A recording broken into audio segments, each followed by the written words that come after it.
All right, hey everybody, this is the Fantasy Sports Boss with my first start-sit feature of the season. And today we're going to be talking about the quarterbacks, which quarterbacks to start, which quarterbacks to sit.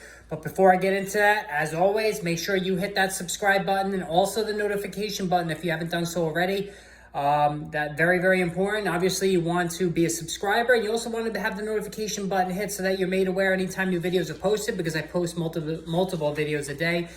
And you also want to be made aware when an injury strikes, because I typically put the injury videos up within 30 seconds to a minute after it happens. All right, so with that out of the way, here are the quarterbacks that I think you should start this week for week one. And week one is always difficult because we don't know the caliber, the strength of the remade defenses across the league.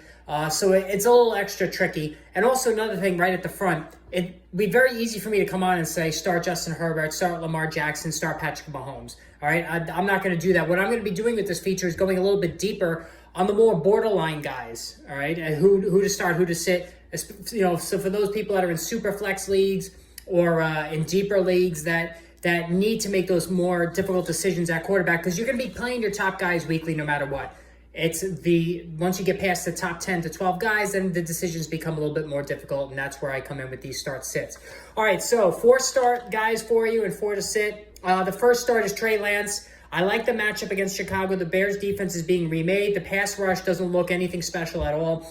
I think the 49ers, and in particular Kyle Shanahan, are going to want to really establish this offense to kind of quiet the Jimmy Garoppolo giant looming shadow, and they're going to operate this perfectly for Lance's skill set. I think he's going to run a lot. He's going to pick up chunk yardage on the ground and also capitalize on opportunities around the red zone. So I like Trey Lance against the Chicago Bears. Kirk Cousins against the Green Bay Packers. And the Packers have a very good pass rush. That pass rush is legit. But if you look at the history of this series, Kirk Cousins always plays well against the Packers at home, and he's going to be at home in this one as well. And that Green Bay secondary is nothing special. So if that offensive line can hold up for an extra second or two, Cousins is going to be able to do his thing down the field with Adam Thielen, with Justin Jefferson, with KJ Osborne, and also with Irv Smith, who's back and is a field-stretching tight end. So I like that matchup there.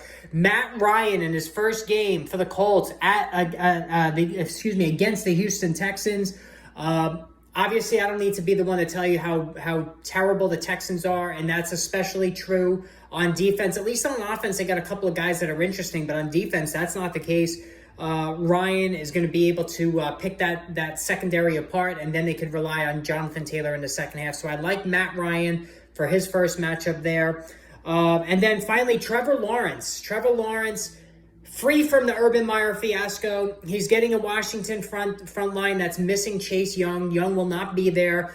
He's got some new toys with Christian Kirk and Evan Engram. He's got Travis Etienne, his old friend from Clemson, coming back as well. James Robinson should suit up. So he's got a full allotment of weapons. Doug Peterson knows what he's doing. He gets a good plush matchup against Washington, who comes in weak defensively, missing Young. So I like that matchup there.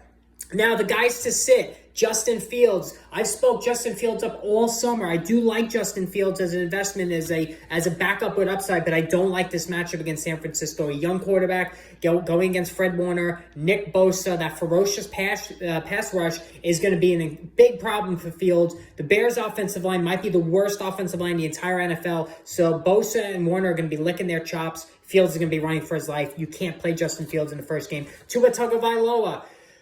Having Bill Belichick right off the bat, talk about pressure. I mean, there's a lot of pressure on Tua as it is to be the guy to pioneer this offense, to unleash Tyreek Hill and Jalen Waddle, to prove that he can throw it down the field. But Bill Belichick is going to have none of it. I really like Belichick coming out on top in this matchup, so no Tua for me. Carson Wentz. Wentz is still having nightmares about the Jaguars last year against the Colts. Of course, he absolutely gagged it down the stretch, and that cost him his job with Indy, who couldn't wait to get rid of this loser, which he is. He is a loser both personally and professionally. So I think he's going to be reliving nightmares against the Jaguars, who are going to be pumped up playing for Doug Peterson. I'm staying far away from Wentz, both in general and in this matchup.